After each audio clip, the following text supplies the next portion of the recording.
Glória a Deus. Igreja Galileu, hoje é uma honra estar aqui ministrando a palavra e Deus me trouxe com um tema que ele é preciso para esse momento. Nós estamos numa série que ela tem deixado o nosso coração cheio de fogo. Nós estamos vivendo um tempo em que uma devoção, ela tem fervilhado no nosso coração, uma adoração extrema, profunda, ela tem se arraigado ao nosso coração e nós estamos aprendendo a viver a essência do que é ser a noiva de Cristo, do que é ser a igreja de Deus, escolhida, a família de Deus na terra. E a morada do Espírito Santo. Então hoje Deus me trouxe aqui para falar sobre o que uma noiva verdadeira vive cotidianamente. O que uma noiva verdadeira vive rotineiramente. Existem pessoas que dizem que a rotina é ruim, mas a falta de rotina bem definida é que é ruim. Uma boa rotina bem formada, ela trilha a nossa vida para o caminho certo, amém? Então hoje repita comigo assim: o culto verdadeiro. Olha só, Deus te trouxe aqui hoje para você aprender a cultuar. Pastor Mateus, eu sei cultuar, então vamos melhorar. Vai ser melhor ainda. Nós vamos prestar um culto de adoração sincera ao Senhor. E prestar culto é o quê? Quando a gente fala de culto, a palavra culto ela vem da palavra cultivar. Então, prestar o culto em si, na sua raiz, é cultivar uma relação com o Pai. É homenagear, é reverenciar, é prestar adoração a Deus que é digno de adoração. Então o culto, logo a gente entende que ele não é voltado a mim. Ele não é voltado ao meu eu, ao seu eu.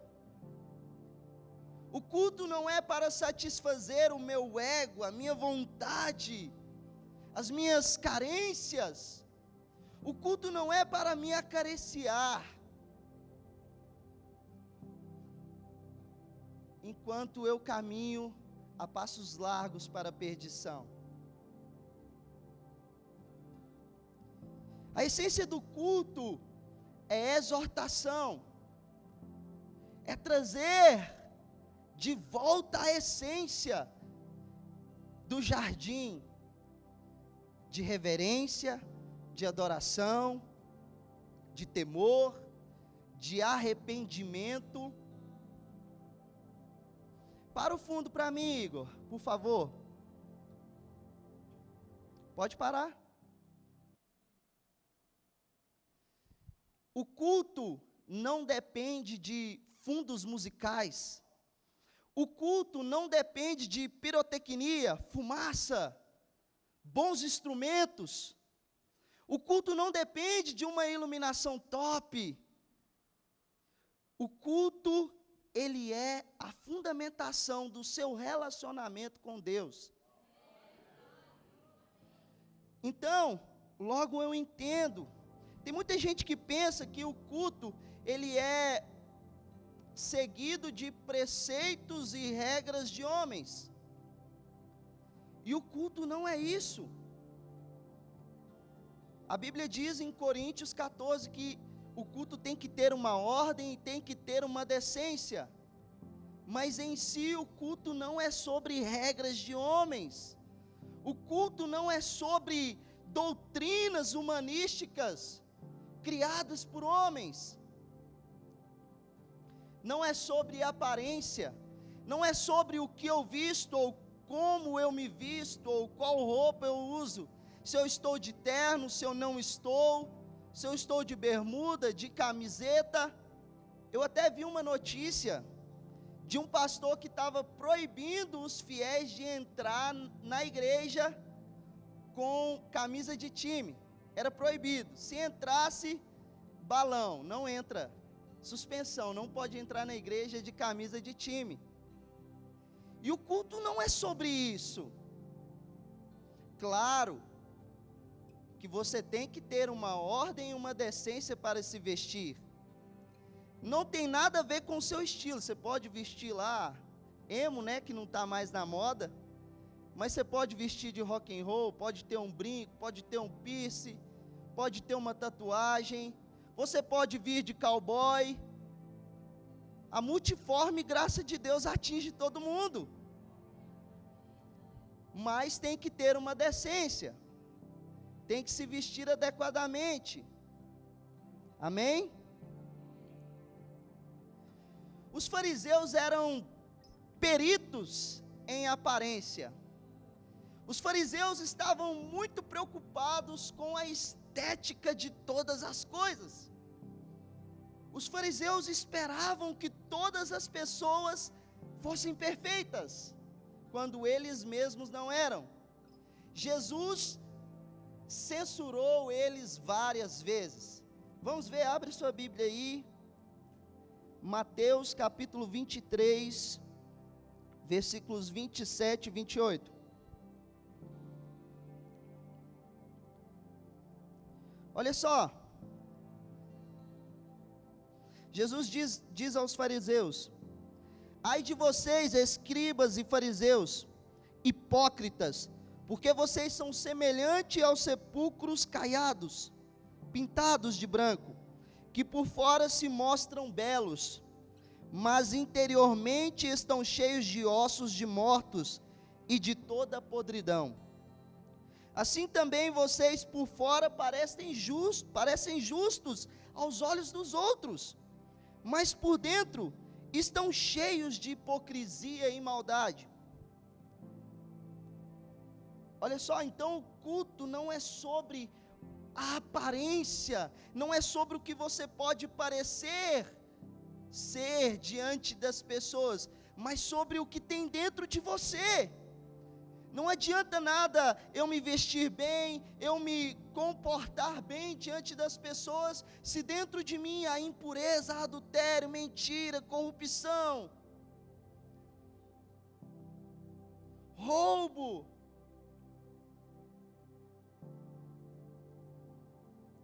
Se você vive dessa forma, preocupado com a sua aparência e não com a sua essência,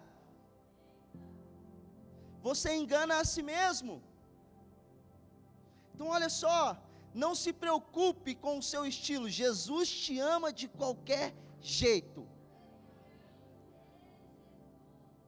Ele não importa com o seu estilo. Quando ele chama Davi de trás das malhadas, Davi não era o mais afeiçoado de sua casa.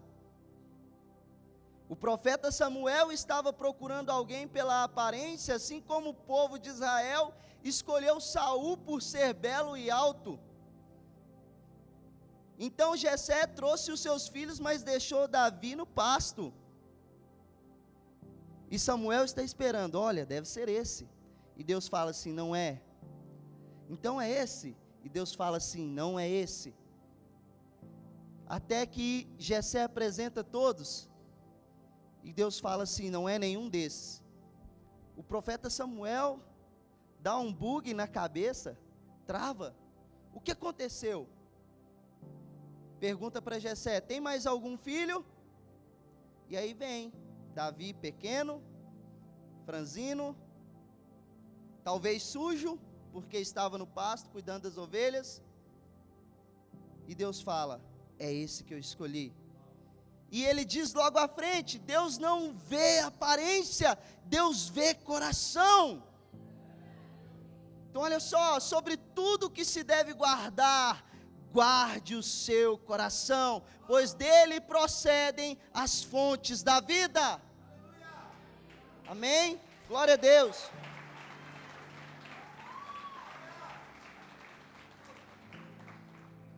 Muitas pessoas pensam que cultuar a Deus é chegar aqui, colocar a sua melhor roupa, se vestir bem, maquiar, passar o melhor perfume e chegar aqui cantar uma bela canção, talvez você se emocione até, e se assentar e ouvir uma palavra.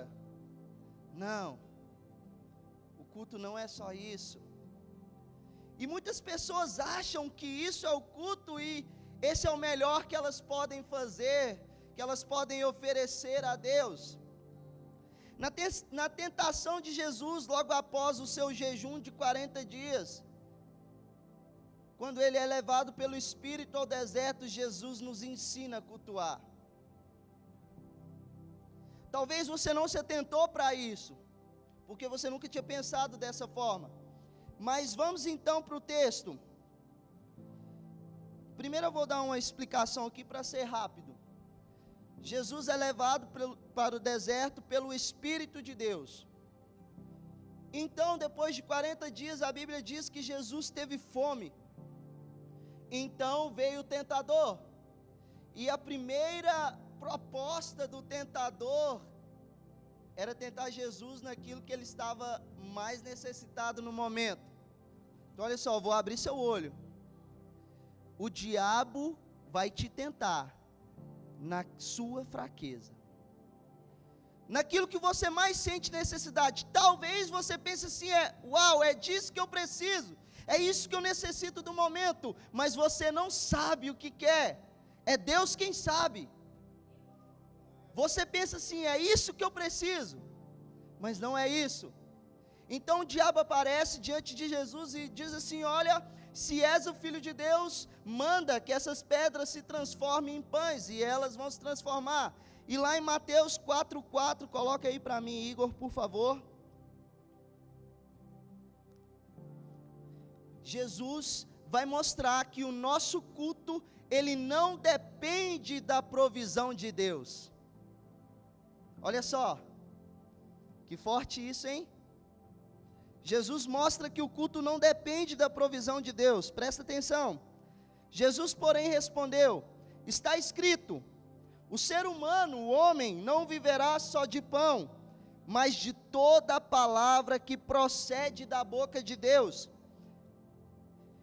O culto, ele é uma relação de confiança e dependência de Deus.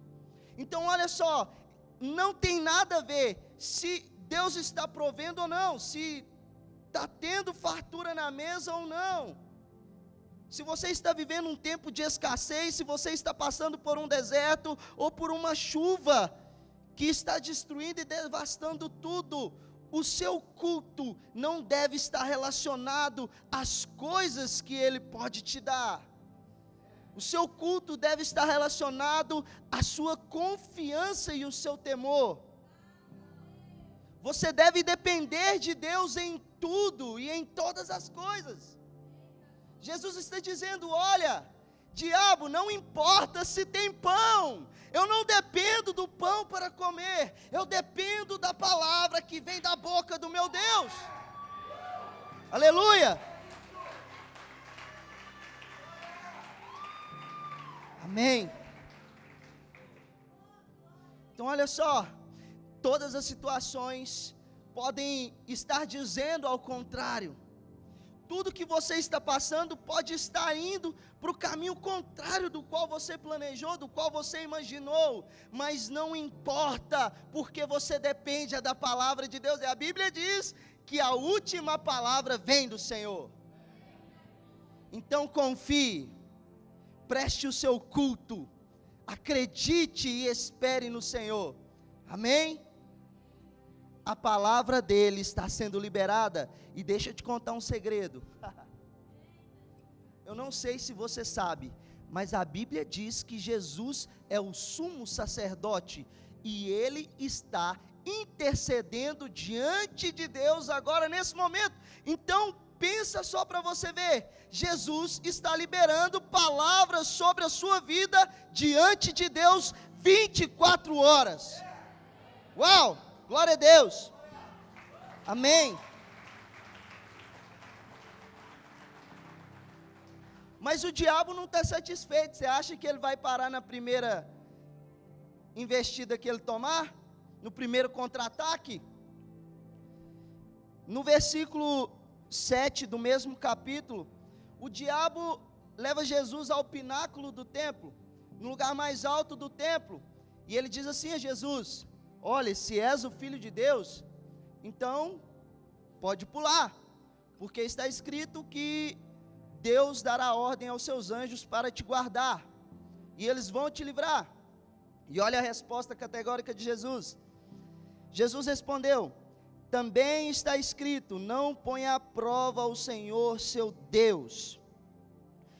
Jesus mostra que a adoração, ela está associada, correlacionada ao temor de Deus. Então o diabo vai te desafiar a fazer coisas loucas, inúteis, para provar que você tem fé. Tipo assim, faz um voto de R$1.000 no altar, faz teste com Deus, para ver se Deus não te prova que Ele é Deus, para ver se Ele não está com você. E Jesus fala assim: olha, não ponha à prova ao Senhor. O que Ele está dizendo? Eu confio, eu tenho temor a Deus, eu não vou pôr à prova o meu Deus. Então olha só, às vezes está difícil, às vezes parece que você está encantoado, está sendo prensado, jogado contra a parede, mas não se atenha, não se atemorize, não tenha medo, porque o Senhor está te guardando, Ele está te protegendo. Então confie, não seja tentado a colocar à prova o Senhor. Ah, Deus, eu sou seu filho, eu não aceito isso, o Senhor tem que me responder. Coitado, nunca vai responder. Seja humilde. Ah, Senhor, tem misericórdia de mim. Seja humilde, amém? Deus não é como qualquer outro amigo seu. Ele é seu Deus, Ele é seu Pai. Então respeite-o, amém? E no versículo 10, Jesus vai mostrar que o culto, ele não é uma adoração em troca de algo, mas uma adoração direcionada ao único Deus que é digno de todo louvor. Coloca o versículo 10 para mim, Igor. Satanás pega e leva Jesus para o mais alto dos montes e mostra toda a glória da terra. E ele fala assim: olha, coitado, ele foi tentar Jesus, né? Talvez se fosse um de nós até podia cair, né? Mas ele foi tentar Jesus. Ele: olha só a glória da terra, olha todos os reinos da terra. E ele disse assim: ó, se prostrado me adorares, eu te darei tudo isso. E Jesus dá uma ordem a Satanás: vá embora, Satanás, porque está escrito: adore o Senhor seu Deus e preste culto somente a Ele. Olha só, se você veio à igreja buscar algo, buscar qualquer outra coisa que não seja Jesus, você não está cultuando a Deus, você está cultuando a você mesmo. A igreja, ela não é um lugar de buscar coisas. É certo que Deus vai nos conceder as coisas, pois Ele nos desafia, Ele nos incita a orar. Ele diz: olha, bater e abrir-se-vos-á, pedir e dar-se-vos-á. Ele fala para a gente pedir. Mas a essência do culto não é pedir.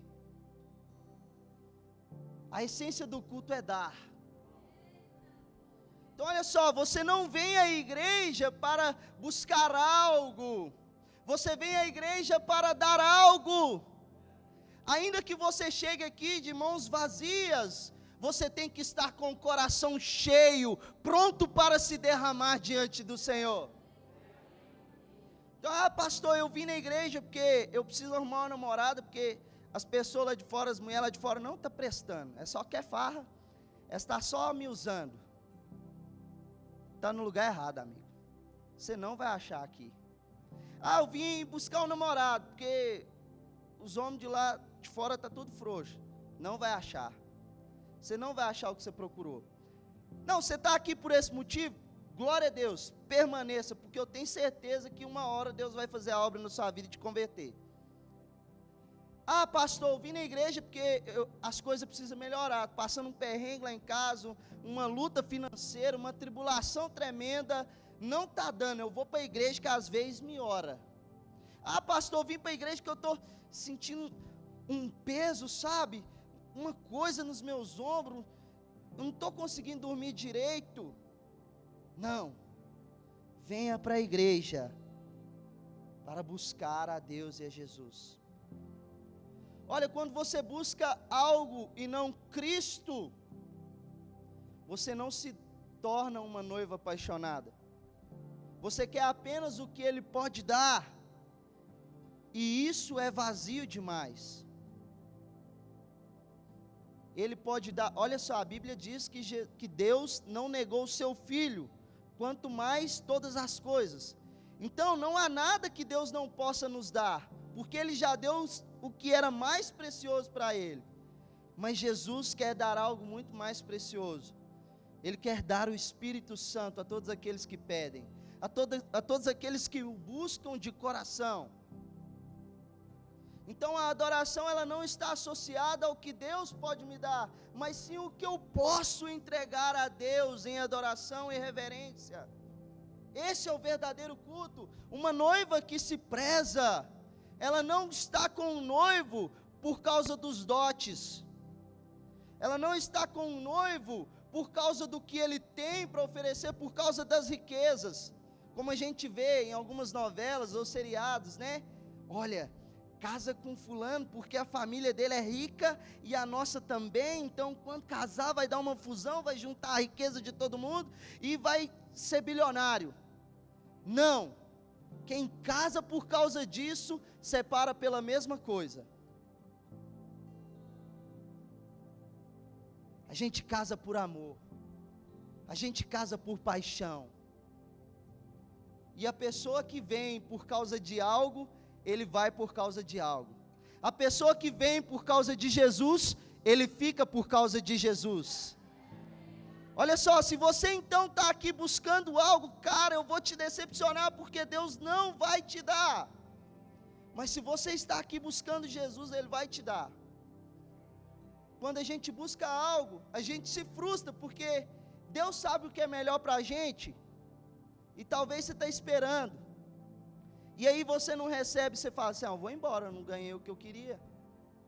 É como uma criança, quando o pai não dá o que quer, não te amo mais, você não me ama, você não quis me dar o que eu queria, não é mesmo?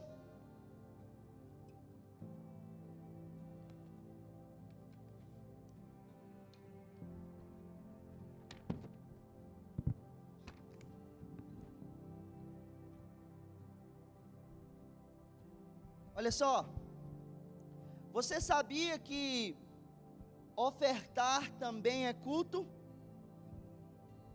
Quem sabia? Levanta a mão, deixa eu ver.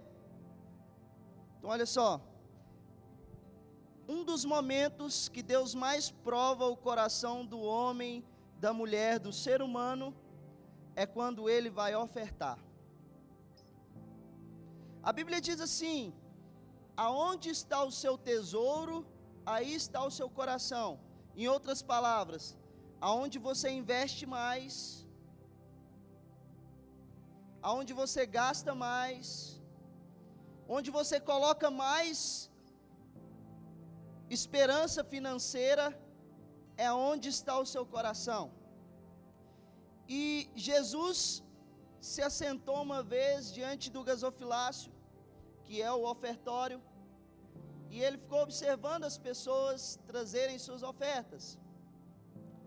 E ele via os ricos vindo e colocando muito dinheiro. E eles colocavam muito dinheiro, e vinham muitos ricos. E no meio dos ricos, no meio da fila do ofertório, veio uma viúva pobre. E ela colocou 2 moedas no gasofilácio. Jesus chamou os discípulos, parou tudo e disse, Marcos 12, 43 e 44, coloca para mim por favor, Igor.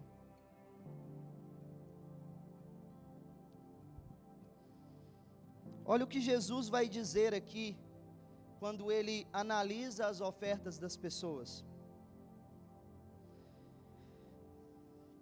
E chamando os seus discípulos, Jesus disse: em verdade lhes digo que esta viúva pobre lançou na caixa de oferta mais do que todos os ofertantes, porque todos eles deram daquilo que sobrava. Ela, porém, da sua pobreza, deu tudo o que possuía do seu sustento. Olha só, Jesus analisou a oferta de todos, e todas as pessoas que tinham em muita quantidade, quando chegavam diante do gasofilácio para ofertar, eles davam sobras. Eles não davam algo que lhes custava, eles não davam algo que talvez faria falta. E muitas pessoas são assim, o culto delas, ela oferece só o que lhe sobra. Talvez você gasta tempo demais com muita coisa. Sabe, a oferta ela não é só financeira, ela é o nosso corpo, ela é a nossa vida. E talvez você gasta tempo demais com muita coisa e deixa 2 horas, 1 hora, talvez 10 minutos, ofertando algo para Deus. E essas pessoas vinham e despejavam somente os restos, mas quando apareceu aquela viúva que não tinha nada, ela tinha 2 moedas, era o sustento dela. Jesus disse, com aquelas 2 moedas ela podia comprar algo para comer, quem sabe por 1 dia ou 2, era o sustento, era a única coisa que ela tinha, e ela colocou diante do altar de Deus. E aí Jesus diz, olha, quando aquela viúva colocou aquelas duas moedas, ela estava dizendo ao Senhor, Senhor, eu entrego a Ti tudo que tenho, que sou. Ei, o que mais falta? Qual pedaço de você falta para você entregar a Deus? Qual área da sua vida falta para você ofertar a Deus?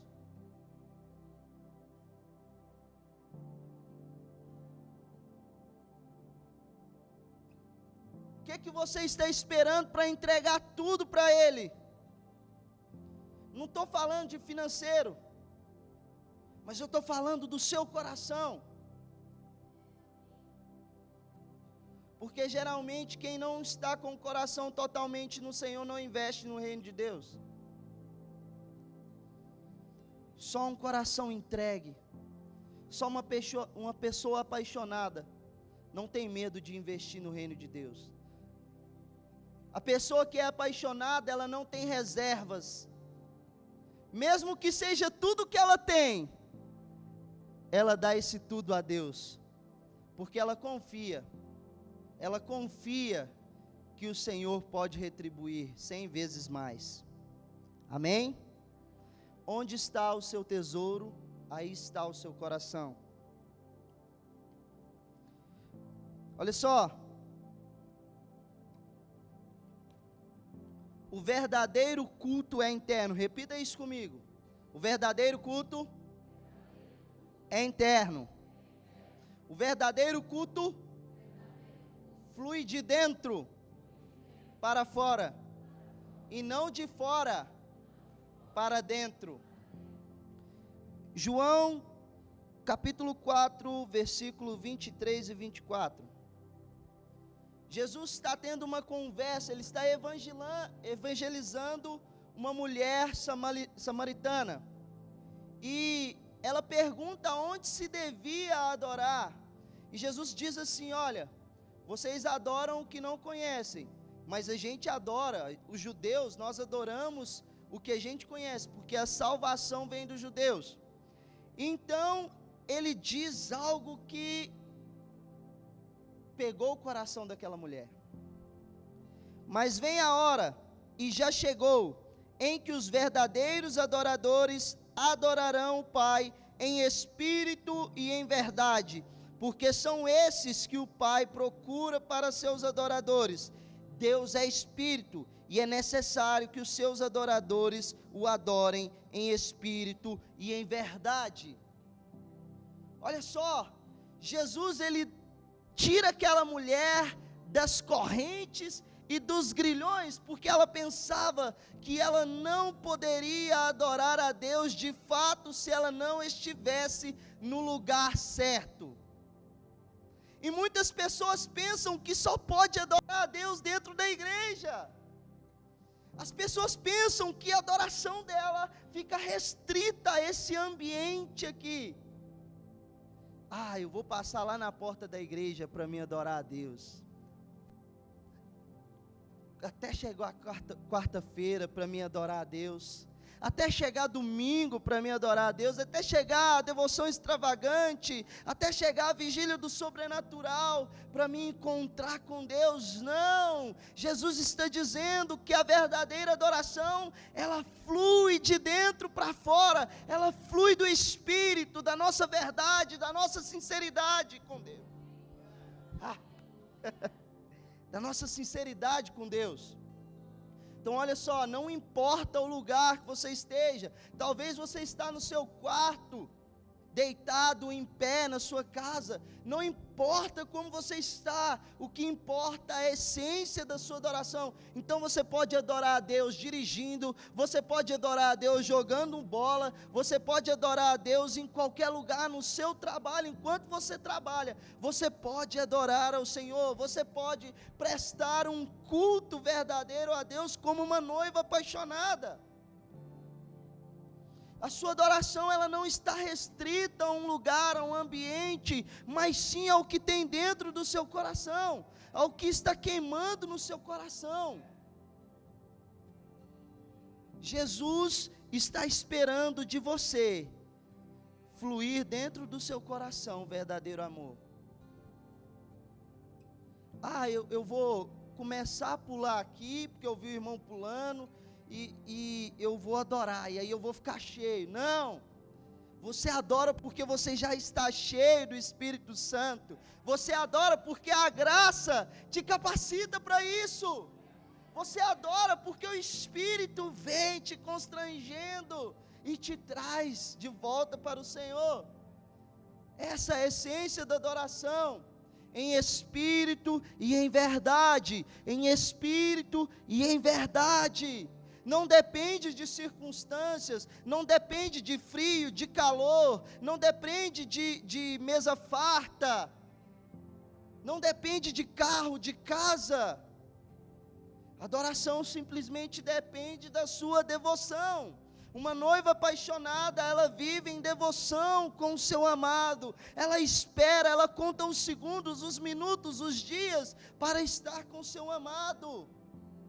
A verdadeira adoração flui de dentro, amém? Diga isso. A verdadeira adoração está fluindo dentro de mim. A partir de agora, a verdadeira adoração vai fluir tempo todo dentro de mim. O seu amor está ganhando forma em mim, amém? Deixa o amor de Deus ganhar forma em você. Aleluia. Vamos para o próximo ponto. O verdadeiro culto. A verdadeira noiva que presta um verdadeiro culto é um culto de entrega total a Deus. Não dá para você prestar um culto a Deus sem estar conectado com o reino dele. Não dá para você prestar um culto a Deus com um celular o tempo todo na sua mão. Me fala aqui, quem que é casado e vai ter relação com a esposa com o celular na mão?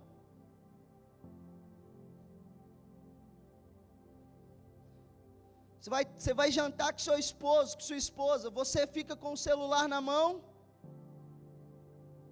Você diz assim, quando você pega o celular: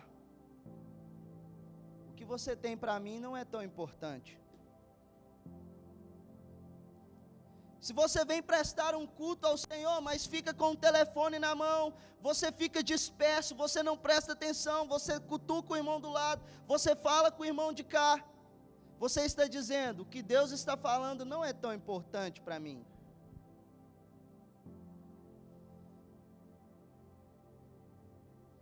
O verdadeiro culto, ele exige de nós entrega total. Ele exige de nós violência. Pastor, vou sair socando todo mundo. Não. Violência na sua entrega. Porque existe uma luta entre carne e espírito. E se você não for violento, a carne vai vencer.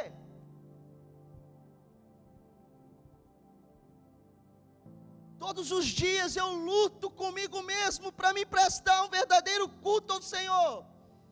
A melhor coisa que aconteceu na minha vida desde quando eu me entreguei a Cristo foi porque Ele me deu uma nova consciência. E o cristão que tem uma nova consciência vive se analisando. Não é isso que Paulo diz? Quando vai tomar a Santa Ceia, examine-se a si mesmo. Veja se você pode tomar, se você não vai tomar do corpo, do cálice, indignamente. Então olha só, o verdadeiro cristão, ele está se autoexaminando o tempo todo. Será que eu estou prestando uma verdadeira adoração a Deus? Ele está se policiando. E isso faz parte do cristão desde o início da sua caminhada, desde o momento em que o Espírito Santo entra na sua vida.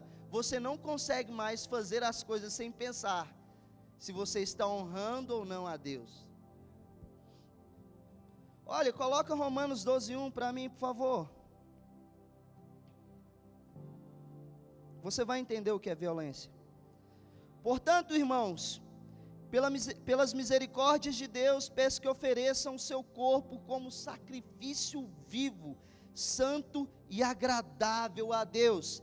Este é o culto racional de vocês. Olha só, Jesus está dizendo que a racionalidade do nosso culto é nos entregarmos como sacrifício vivo, santo e agradável a Deus. Então imagine só, você está em cima do altar como uma oferta, um sacrifício vivo, pronto para queimar eternamente por Deus. Quando você entender que você é um cordeiro morto no altar, entregue para Deus como um sacrifício, a sua vida nunca mais será a mesma. Nada vai te impedir de prestar um culto verdadeiro a Deus. Nada vai te impedir de viver uma vida santa, de viver uma vida que honra a Deus, de modo digno de alguém que é apaixonado com Deus. Olha, no contexto que Paulo diz, Paulo fala para os cristãos de Roma, olha, se entreguem como sacrifício vivo. O contexto histórico, gente, é o seguinte: os cristãos de Roma estavam sendo perseguidos, eles eram pendurados no madeiro e queimados vivos como tochas humanas para iluminar a cidade de Roma durante a noite. Eles eram levados às arenas para serem despedaçados, estraçalhados pelas bestas feras, por leões, por tigres. Paulo está falando assim, gente, entrega a sua vida, seja um sacrifício vivo, pois quando a morte vier, você não vai temer. Ei, os cristãos, pela sua fé, eles eram esfolados vivos, a pele deles era arrancada de seus corpos, enquanto eles estavam vivos ainda. Então olha só o nível de tortura. Os romanos, eles eram peritos em torturar as pessoas, e a morte de Jesus na cruz é uma prova disso. Então olha só, Paulo diz para os cristãos de Roma: seja um sacrifício. Esse é o culto racional de vocês. E quando chegar o dia da morte, eu tenho um livro que chama O Livro dos Mártires, e ele conta que durante a noite, enquanto os cristãos estavam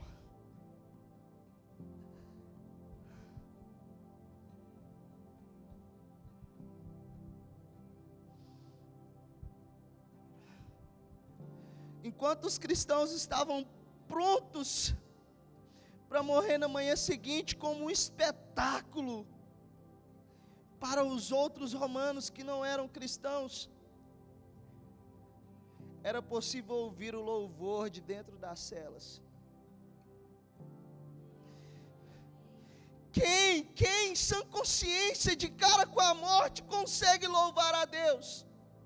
Se não alguém que já está entregue como sacrifício. Se não alguém que já morreu para si, já morreu para o mundo. Todas as outras coisas se tornaram esterco, perderam o valor. Ei, você nunca vai conseguir prestar um culto verdadeiro enquanto você não morrer. Morra para o mundo, morra para a carne, morra para o pecado, e você vai ver a glória de Deus resplandecer sobre você. Aleluia.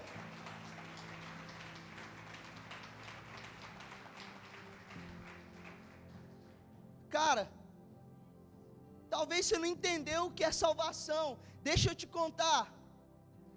O pastorzão costuma dizer que salvação é sobre alguém que está em alto mar e alguém joga um bote salva-vidas para salvar essa pessoa, uma boia. Só que é ainda mais do que isso. A salvação é sobre alguém que já está afogado no mar, já está morto, e Jesus vai lá e tira ele da morte e traz para a vida, ressuscita essa pessoa. Cara, quando você compreender que você não seria salvo pelas suas atitudes, você se tornará grato a Deus. O simples ato de entender a graça de Deus funcionando na nossa vida nos faz prestar um culto a Deus. Eu serei eternamente grato, porque, glória a Deus, porque eu não conseguiria me salvar. Por isso eu louvo a Jesus a todo tempo, porque eu sei que eu seria condenado, mas Ele teve misericórdia de mim, Ele teve misericórdia de você. Então preste um culto de reverência a Deus que Ele mereça pelo que Ele fez a você. O nosso culto tem que ser expressivo. Eu espero que nos próximos você chegue aqui totalmente entregue de verdade. Eu espero que você pule, que você fica louco. Não toma essas cadeiras por consciência não. Chega aqui na frente, vem adorar diante do altar, vem chorar, vem queimar, vem se derramar diante de Deus. Porque, cara, o que Jesus fez por nós é incompreensível para o homem. Por isso que Paulo diz, olha, a mensagem da cruz é loucura para o mundo. Não é compreensível quando as pessoas lá fora olham para a gente e falam, olha, pecador corrupto, mentiroso, e agora está lá na igreja. Eles não conseguem entender que a misericórdia de Deus, ela foi derramada sobre a vida de um assassino que estava do lado de Jesus na cruz. Alguém digno de morte foi o primeiro a ir no paraíso com Jesus. E nós todos somos dignos de morte. E ainda assim Ele vai nos levar para estar junto com Ele nas moradas celestiais, amém? Aleluia. Então olha só, uma noiva apaixonada, toda a sua devoção está voltada ao seu amado. Hebreus 13, 15 e 16, não precisa colocar, eu vou ler. Por meio de Jesus, pois, ofereçamos a Deus sempre sacrifício de louvor, que é o fruto de lábios que confessam o seu nome. Olha só, alguém que confessa o nome de Jesus, ele oferece sacrifícios de louvor, ele oferece a sua boca para engrandecer a Deus. E não se esqueçam da prática do bem e da mútua cooperação, pois de tais sacrifícios Deus se agrada. Vamos lá. Da prática do bem, não se esqueçam, e da mútua cooperação. Ajuda uns aos outros, pois de tais sacrifícios Deus se agrada. Pastor, Não estou na igreja, como eu presto o meu culto? Pratique o bem. Faça o bem. A Bíblia diz que se alguém tem no seu alcance a prática do bem e não o faz, está em pecado. Faça o bem. Mutuamente, ajudem-se uns aos outros. Ajude o seu semelhante, estenda a mão para o seu semelhante. Fazendo assim, você estará oferecendo um sacrifício que Deus se agrada.